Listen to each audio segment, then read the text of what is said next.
Pack your things.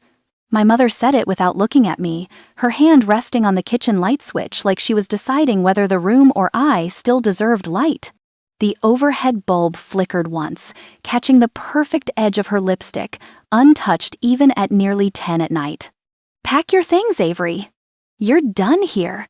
Her tone floated across the kitchen in the same voice she used to remind me to bring in the mail. No anger, no hesitation, no warmth, just a cold, administrative order from a woman who used to kneel behind me, fingers gentle, braiding my hair before school. I didn't move. Not because I didn't hear her, but because something inside me finally did. The plate in my hand was still warm from the sink. Water slid down my wrist, dripping onto the mat. Behind me, the dishwasher hummed, steady and loyal. On the counter, beside the fruit bowl, lay a pale yellow envelope with my name printed across the front in neat black letters. Another bill with my name on it, paid by me, for a house that called me burden in whispers and help when the lights stayed on. I lifted my eyes, taking in the 3 people who had lived comfortably on the weight of my exhaustion. Diane, my mother, stood in the doorway like a carved figurehead at the front of a ship, spine straight, chin lifted, perfume still fresh from the dinner she didn't cook. She never allowed herself to look tired. She outsourced fatigue to people like me. Franklin, my stepfather, sat at the table tapping his phone, glasses sliding down the bridge of his nose. He didn't speak, didn't flinch. He was the kind of man who believed silence washed his hands clean. Brooke, my half-sister, leaned against the fridge, bare feet on cool tile, sipping iced tea through a glass straw. Her oversized sweatshirt hung just right, like she'd practiced it. When our eyes met, she looked away too slow to hide the flicker of relief. Not one of them asked where I would go. Not one asked if I could afford to leave. Not one asked why. They already knew. If I left, the money left with me. My name is Avery Collins. I'm 32, and for the last 2 years, I've kept this house alive. Not because we sat down and agreed, not because I offered, but because my yes was easier to extract than their no. 2 years ago, everything fell apart at once. The marketing job I'd held for 6 years vanished under the word restructuring. My lease ended the same week. Severance barely covered 3 months' rent in Dallas, and the savings I'd scraped together dissolved into groceries and gas faster than I could watch the numbers drop. I remember sitting in my car outside my mother's house, forehead pressed to the steering wheel, watching the porch light glow like a lighthouse I didn't fully trust. Diane opened the front door, hand on her hip, and called out, "Come home for a little while, sweetheart. Help where you can." 4 simple words that built a cage I didn't see. The first bill I covered felt harmless. Trash pickup, $40-something, a pink notice on the counter, Diane sighing dramatically. "They'll charge a penalty if we're late again. Could you grab this one, honey? We're tight until payday." I could, so I did. The second was the electric bill. "It slipped through the auto draft," she said, laughing like it was a quirky story. "These companies are useless. Mind helping out? We'll square up later." Later never came. Then it was water. Then internet just for a few months. Then half the mortgage. Then most of it. Then all of it, every due date, circling back to my account like some grim calendar reminder that I lived there on borrowed grace. Borrowed, apparently, from myself. On paper, it might have looked fair. I was an adult living under their roof. That's how she always framed it when relatives asked how things were going. "Avery's back home for a bit, Diane," would say, pride shining. "We're all pitching in. Family pulls together, you know." Family pulled together when there was something to show off. But when the bills came, red-stamped and urgent, suddenly there was only one person anyone looked at. "Avery, can you just take this one? You're the one with steady income right now. You know your stepfather's hours got cut. Brooke's focusing on her brand, she'll pay you back when it takes off. Steady income." Those words lodged under my skin like splinters. Steady meant late nights at a temp agency, side gigs proofreading documents I could barely see straight, skipping haircuts and dinners out while the house around me upgraded piece by piece, new curtains, new decor, new skincare in the bathroom cabinet that I never touched. I told myself it was temporary. That's how so many of us survive situations like this. We repeat a tiny lie. Just a few more months. Just until they catch up. Just until things settle. But things didn't settle. They adjusted around me. On me. Because of me. The envelope started changing too. Not just utilities and trash. Thicker paper. Heavier logos. Names of companies I didn't recognize. Sometimes they were already opened when I saw them, folded back into neat stacks on the counter, my name printed at the top of every page. A mix-up. Franklin would mutter if I picked one up. Mail gets weird sometimes. Diane would smile too quickly. Don't worry about all that. We'll handle it. Just focus on your work, okay? You owe it to yourself to get back on your feet. But every time I logged into my accounts, it was their roof. Their comfort, their lifestyle. My money was quietly holding up. The first time my card declined at the grocery store was in front of a line of strangers and a teenage cashier who wouldn't meet my eyes. The total wasn't even that high. I'd spent years being the person who handed over her card, without thinking. Try it again? I asked, throat tight. Same result. I put back the coffee. Then the fruit. Kept the basics. Drove home with a knot in my stomach and a printed receipt that showed a balance I didn't recognize and fees I didn't remember agreeing to. When I walked in carrying the bags, Diane called from the couch. Did you get the good yogurt? Brooke likes the one with the glass jars. I looked at my receipt, looked at my mother. Something inside me tightened. I realized then that in this house, my fear never registered as a cost. Only their comfort did. And now, standing in the kitchen with dishwater cooling on my hands and that pale yellow envelope staring up at me, my mother delivered her final line like she'd rehearsed it in front of a mirror. Pack your things. She shifted her fingers on the light switch, as if deciding whether to flip the room into darkness. A part of me wanted to scream. Another part wanted to beg, ask her why, ask her how she could do this when my name sat on every bill that kept this place standing. But the deepest part, the one that had been slowly hollowed out by late notices and quiet expectations, felt something else. Recognition. They weren't pushing me to start my own life. They were cutting off a resource that had become inconvenient. Because once an asset starts asking questions, people like them don't negotiate. They eliminate. The envelope on the counter tugged at my attention again, my name, their address, another balance waiting to be drained from an account that never seemed to belong to me once the money left.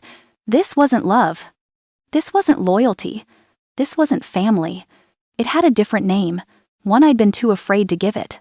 As I looked at their calm faces, no panic, no worry, not even curiosity about what would happen to me once I walked out that door, the truth finally settled, sharp and undeniable. This was exploitation. And it was about to get worse.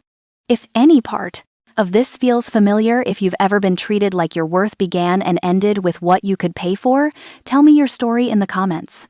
And if you need more stories of women choosing clarity over chaos, remember to subscribe to Storytime, Revenge and Love. In this space, we don't mistake being useful for being loved. The morning after my mother told me to pack my things, the house sounded unchanged, coffee maker sputtering, Franklin clearing his throat, Brooke humming off key to whatever sugary pop song she loved that week. The normalcy of it all felt unreal, like waking up in a burning building where everyone else smelled smoke and called it breakfast. Diane slid a stack of mail across the counter without looking at me. Avery, these came for you. Light blue, cream, pale yellow utility, mortgage, phone, all addressed to me, all responsibilities I never had before moving back into this house. The envelopes landed with a soft slap, but the sound hit me hard. I knew deep down that nothing about what was happening to me was an accident, but denial is a powerful sedative. The first real crack appeared on a Wednesday night. I was looking for AA batteries for the smoke detector, kneeling on the hardwood floor in the hallway, when I opened the drawer beneath the phone charger basket and saw them. Thick envelopes, glossy logos, department stores I'd never even walked into, retail accounts with balances that made my stomach lurch, all in my name. For a moment, everything inside me went silent, too silent, the kind of silence before a scream. I pulled the statements out one by one. Charges for luxury linens, electronics, outdoor furniture. payments months behind, amounts that could drown a person, my name, my credit, my future. Shaking, I walked into the living room where Franklin lounged in his recliner. "Did you open credit cards under my name?" I asked, voice thin. He didn't even look up. "Must have been a store mistake. Happens all the time." "Not with full social security numbers," I said, holding the bills out. He shrugged. "You're overreacting." Overreacting. A word used to cage women, to dismiss the truth, to control the narrative. Before I could respond, Diane walked in, arms crossed. "Avery, don't start drama. Your stepfather said it was a mistake. You should trust your family." Trust. That word landed like a slap. I stood there holding evidence of theft, identity theft, while they stared at me like I was the problem. And here's the part I'm most ashamed to admit. I should have left that night, packed my bags in the dark, and walked out the front door. But when you've been raised to keep peace, your body learns to swallow poison long before it ever learns to spit it out. So I stayed. Not because I believed them, but because I was still trying to believe in the family I thought we were. 3 weeks later, the second blow came. I came home from a shift at the temp agency, shoulders aching, feet swollen, hair stuck to my neck. A glossy brochure sat on the counter, Sunset Bay luxury cruise, all inclusive, with my name printed on the payment receipt. The charge was thousands. The passenger list held 2 names, Diane Collins, Brooke Collins. My pulse hammered in my throat. I marched into the bathroom where Diane was leaning over the mirror, applying lipstick. "You booked a cruise with my card?" She didn't even flinch. "Avery, we haven't had a family trip in ages. Brooke needs a getaway." "She doesn't work," I said. Brooke, sitting on the edge of the tub scrolling her phone, pouted. "I do work. I'm growing my personal brand." Her brand was selfies and half-finished knitting projects. Diane snapped the lipstick shut. "Your stepfather and I sacrificed for you for years. Things are just evening out." Evening out. My throat tightened. They were buying luxury trips with my money, and calling it fairness. I felt something shift, then a tiny fissure, a hairline crack. But still, I didn't walk away. A month after that came the one cruelty I couldn't forgive. My second real job interview, this time with a mid-size media company downtown, my best shot at freedom. I dressed early, ironed my blouse, packed copies of my resume, rehearsed answers in the mirror. When I walked into the kitchen, Diane was already dressed to go out. "My car isn't safe today," she said casually. "The brakes are off." "Can I borrow Franklin's truck?" I asked. "He needs it." "For what?" He was sitting on the couch eating cereal. I ordered a rideshare, heart pounding with nerves and hope, but 2 blocks into the trip, the driver pulled over. "Sorry, ma'am. My engine light just came on." I got out. The sun hit me like a physical blow. I called another car. It said 8 minutes, then 10, then 11. By the time I arrived, I was 30 minutes late. The hiring manager shook her head before I even spoke. We filled the position. I walked home in 102-degree heat, sweat and dust sticking to every inch of me. My feet blistered inside my shoes. My blouse clung to my back. Shame stung hotter than the sun. As I approached the house, the kitchen window was open. I heard Diane's voice, low and satisfied. "Good. She won't be going anywhere anytime soon." Brooke giggled. "Seriously, who else would pay all this stuff?" My legs nearly gave out. They didn't just use me, they sabotaged me. They stole my future because it benefited them. I stood there, sweat dripping into my eyes, fingers trembling on my purse strap, listening to my own mother celebrate the collapse of my one chance to rebuild my life, and something inside me didn't break. It crystallized, cold, clear, final. I wasn't going to fight them. I wasn't going to plead. I wasn't going to explain or justify or beg for decency. I was going to disappear, not quietly, not gently, but completely. And I was going to take everything with me. Some turning points don't arrive with thunder. They slip in like a draft under a closed door. Mine began late on a Thursday night, long after the rest of the house had settled into its usual hush. The only light came from the dim blue glow of the little lighthouse nightlight in the kitchen. It threw a soft halo across the table where I sat, revising my resume for the 50th time. I wasn't giving up. Not after everything they'd already taken from me. Around midnight, I refreshed my email. And there it was. We accept your withdrawal request and wish you the best. Sent at 1:04 a.m. For a moment, my brain refused to register it. Then the room tilted, and my hands began to shake so violently I had to put the mug down before I dropped it. I read the line again, and again. Each time, my stomach sank deeper. Withdrawal request? I hadn't withdrawn anything. My throat tightened.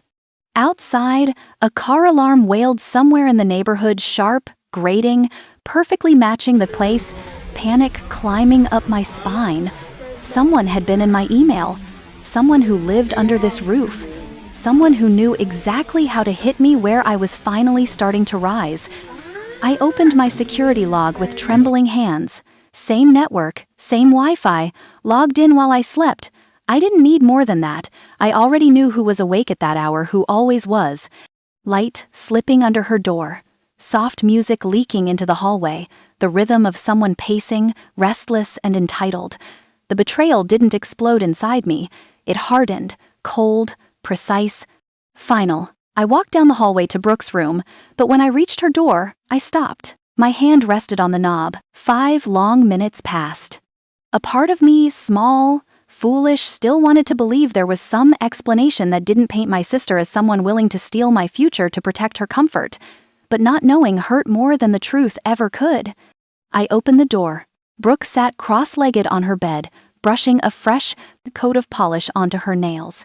Fairy lights cast warm, golden flecks across piles of clothes, shopping bags, and unopened packages. She didn't even look up. "Can this wait?" she said.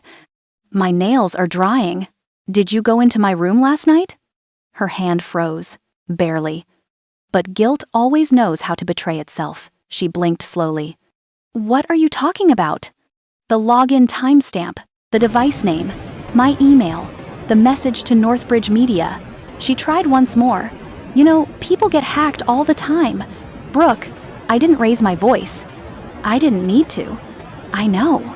Silence filled the room like water. Then she whispered, "Mom said it was the right thing to do." The air left my lungs.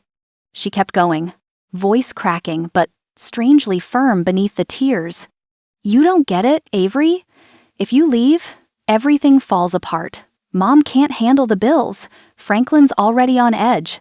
They need you. We all do. Need. Not love. Not respect. Not appreciation. Just need.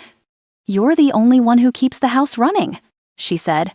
"If you take that job and leave, what happens to us?" "To us. Never to me." "You don't get to steal my future because you're scared of yours," I said. "Avery, don't be dramatic." I closed the door. The sound wasn't loud. It didn't need to be. For the first time in 2 years, I didn't feel like a desperate girl who'd crawled home hoping for support.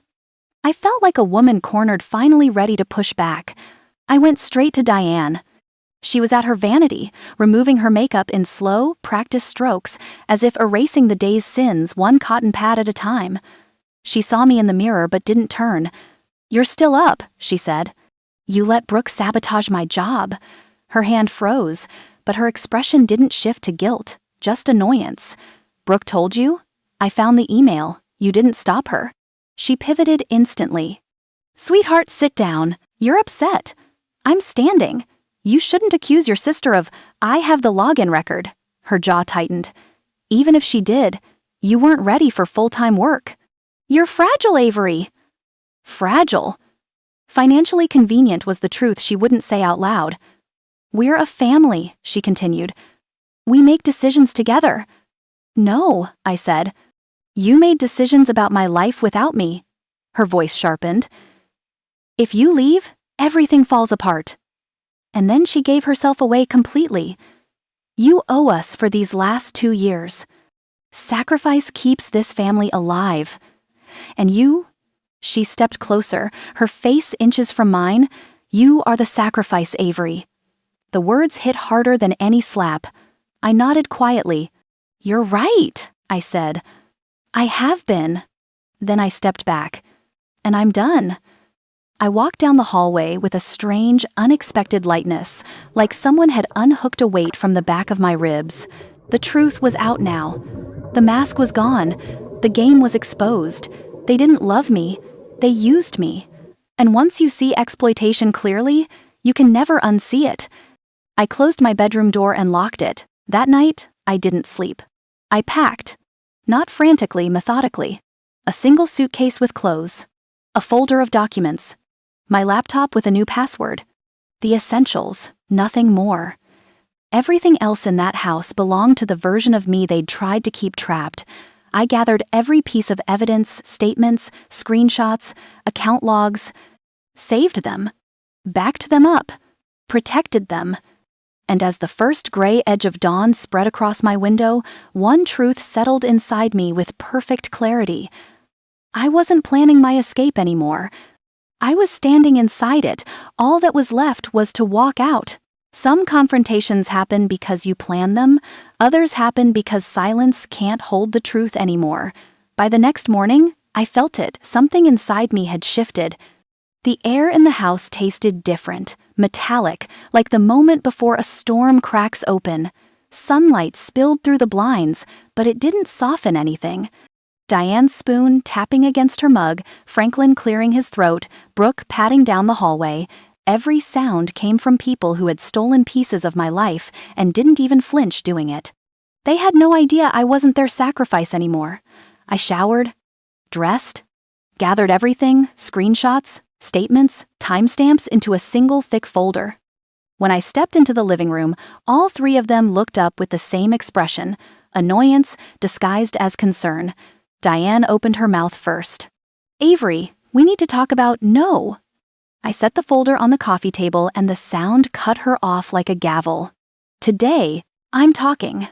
Franklin leaned back, arms crossed like he always did when he wanted to dismiss a conversation before it began. Brooke held a mug of coffee she wasn't drinking, the rim stained with lipstick. Her hand trembled just enough to show she already knew why I was here. I sat down slowly, spine straight, pulse steady, but my palms were damp. "2 nights ago," I said, "Northbridge Media offered me, if this is about money again," Franklin interrupted. "A job," I finished. "And someone declined it for me. That's ridiculous," Diane snapped. "Nobody would." I slid the screenshot across the table. Brooke, 12:47 a.m. Silence cracked through the room. Brooke's mug clattered against the saucer as her fingers slipped. She didn't pick it up, didn't blink, just stared at the timestamp like it was a bomb she'd hoped would never go off. "Mom, she whispered. "Not a word." Diane's voice sliced through the air. "But the damage was already bleeding out. And that," I said, my voice low, "was only the beginning. I added the next stack, the credit accounts, the bills, the signatures." Paper against wood echoed louder than any shout. "Over $50,000, I said. "In 24 months, Franklin scoffed. "Those numbers are inflated. You always exaggerate." I pushed a page toward him. "Your signature, my social security number." His jaw moved, then stilled. He looked everywhere except at the evidence. Diane sat forward, fingers gripping the armrest so hard her knuckles blanched. "Avery, we have done everything for you. I raised you alone for 12 years. I worked night shifts. I sacrificed." "You sacrificed?" I asked quietly. "Or did you invest?" Her nostrils flared. "You owed me help. I didn't owe you my future." Brooke began to cry big, messy sobs, but even through it, she glanced down at her phone, lighting up with a notification. That tiny gesture checking her screen in the middle of this stabbed deeper than any insult. "You didn't just use my money," I said, turning to her. "You stole choices from me. You stole time. You stole a job that could have changed my life because you didn't want to lose the person paying your bills." Brooke folded into herself. "Avery, please, I can fix this. I'll get a job. I'll help. Just don't go, please." And for a second, one brief, dangerous second, I almost softened. Then Diane spoke. "Let her go," she said coldly. "She's chosen herself over this family." That was it. The spell broke cleanly. I stood. "This ends today." I took out my phone and opened my banking app. Diane's face went pale. "Avery, don't you dare." My thumb hovered over the mortgage autopay. And suddenly, memories surged. The kitchen where she taught me pancake shapes, the porch where I wobbled on my first bike, the bedroom where I cried after school when life felt too big. But those memories belonged to a different mother, one who might not have existed at all. I tapped. Franklin surged forward. Avery, please, this house. Tap. Electricity. Tap. Water. Tap. Gas. My hand shook now, not from fear, from realizing how much of myself I had poured into this house, this family, this lie. Brooke covered her face. Please stop. I scrolled to the final line. Phone plan. Diane Collins, $89.95. My throat tightened. One more tap. Silence detonated through the room. You're abandoning us, Diane whispered, voice cracking. No, I said. I'm finally choosing myself. I bent down, picked up my suitcase. The weight of it shocked me light. Too light for 2 years of sacrifice. Brooke grabbed my arm. Please don't do this. We can fix it. I swear. Her fingers trembled. For a moment, I saw the child she used to be. The sister I once hoped she'd become, but hope dies slowly and quietly, and then all at once. I gently pulled my arm free, and Diane sealed it. If she wants to leave, she said, let her. She made her choice. I walked to the door. My steps weren't triumphant, they were steady. Necessary. The doorknob felt cold in my hand. When it clicked open, sunlight flooded in warm, bright, unfamiliar. I stepped onto the porch I'd paid for, under the light I'd kept on, next to the car I'd fueled for years, and realized I had no idea where I was going. Lauren's couch, maybe. A motel, if it came to that. My savings, whatever was left. But for the first time in 24 months, the uncertainty didn't feel like drowning. It felt like breathing. The first night away from my mother's house, I didn't sleep. Not because I was afraid, or lonely, or second-guessing myself, but because my body wasn't used to silence, the kind of silence that isn't heavy with expectation or waiting for the next demand. Lauren made up the couch with fresh sheets and a lavender-scented blanket. She didn't ask for every detail. She didn't interrogate my choices. She just looked at my face, opened her arms and said, "Stay as long as you need, Avery." For the first time in years, help didn't come with a price tag. I lay there in the dark, staring at the ceiling, listening to the hum of her refrigerator and the occasional car passing outside. No footsteps pacing the hallway, no cabinet doors slamming, no voices arguing about money I hadn't given them yet. My eyes burned, and then the tears came, not the sobbing kind, just a steady flow. Not grief. Release. The first week was the hardest. Not because I missed them, but because my nervous system hadn't caught up to my decision. Every time my phone buzzed, my stomach clenched. Is it Diane threatening me? Telling me I'd ruined their lives? Every time I checked my bank app, I half expected something to be missing, some new account I'd never opened. Every time Lauren came home from work, a small, scared part of me braced to hear, "You've been here long enough, you need to figure this out on your own." Trauma doesn't end the day you walk out the door. It rides along in your chest, waiting to see if safety is real before it lets you fall apart. On day 9, it finally did. Lauren came home to find me sitting at her kitchen table, stacks of papers spread out, my hands covering my face as tears soaked through my fingers. I couldn't even explain which part hurt most. The betrayal, the exhaustion, the years I couldn't get back. She didn't ask for a breakdown. She didn't offer cliches. She just sat beside me and quietly pushed a box of tissues. Closer. That was when I knew I had made the right choice. Not because everything was suddenly better, but because, for once, someone was treating me like I mattered just for existing. Not long after I left, the calls started. Diane, Franklin, Brooke, over and over. Different numbers, different times of day. The voicemails shifted like weather. Guilt-laced sighs, screaming accusations, whispered threats about consequences, pleading messages about what you're doing to this family. The last one from my mother said, "Your childish behavior is endangering us. This household cannot run without you." It was the truest thing she'd ever admitted. I didn't call back. Instead, I opened my laptop at Lauren's kitchen table, pulled my evidence folder close, and wrote one email. No apologies, no explanations, no anger, just facts. I attached the stolen credit accounts, the hacked email logs, the porch camera stills, a clean summary of the bills I'd paid over $50,000. I ended it with, "Do not contact me unless it is through a mediator or regarding repayment." Then I blocked their numbers. Not out of spite, out of survival. Some doors don't need to be slammed, they just need to stay closed. A few days later, Lauren showed me my mother's public Facebook post. The caption was what I expected. "My daughter abandoned us without warning. We're struggling to keep the lights on. Please pray for this family in crisis." The comments came fast. "What kind of daughter does that? Kids these days have no loyalty. You raised her better than this."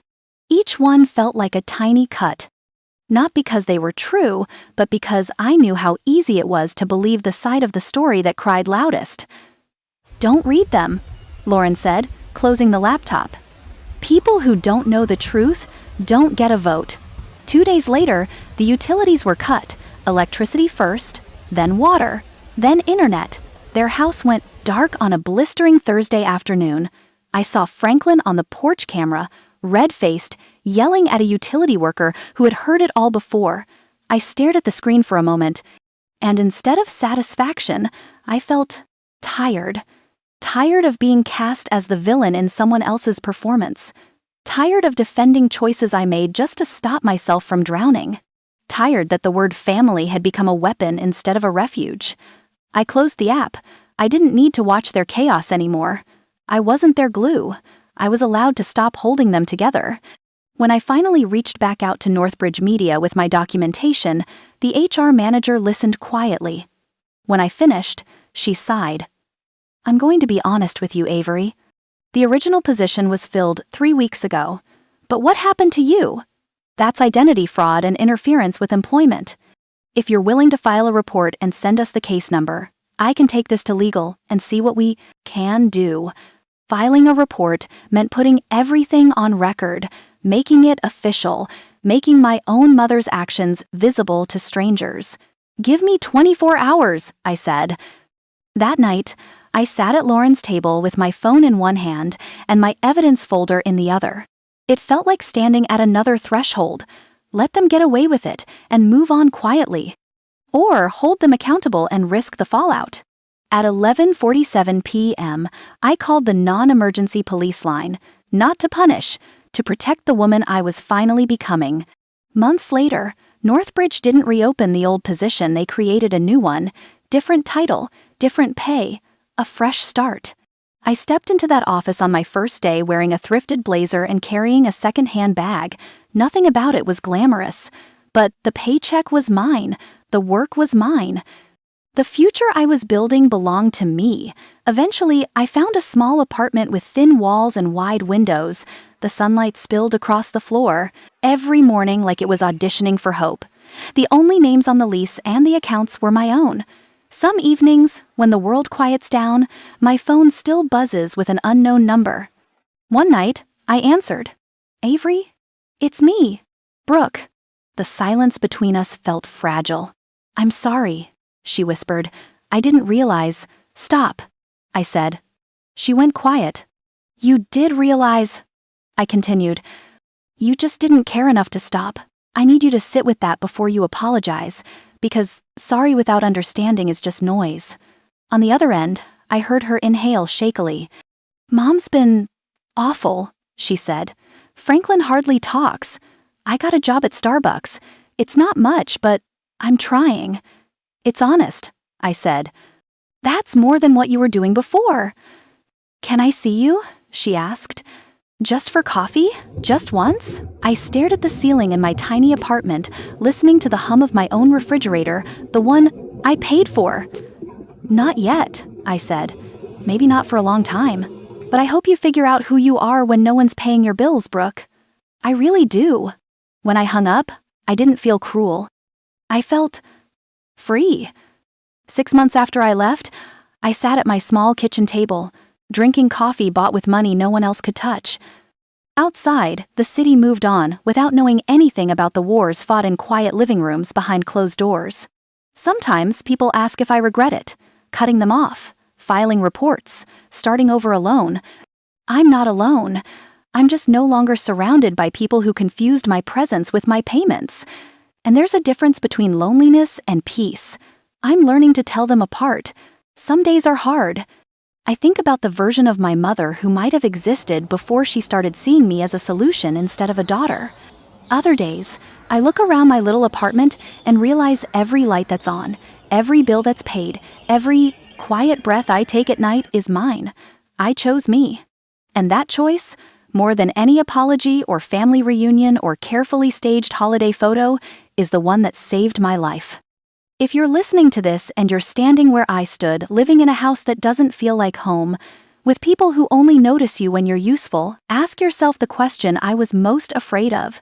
What would your life look like if you chose you, just once? If this story touched something in you, tell me in the comments. Have you ever had to walk away from people you love to protect yourself? What did that feel like in your body, in your heart? Your voice matters here. Your story matters here. And if you want more stories of women reclaiming their lives, their boundaries, and their peace, don't forget to subscribe to Storytime, Revenge and Love. We may not share a roof or a last name, but in this little corner of the internet, we refuse to be loved only when we're useful.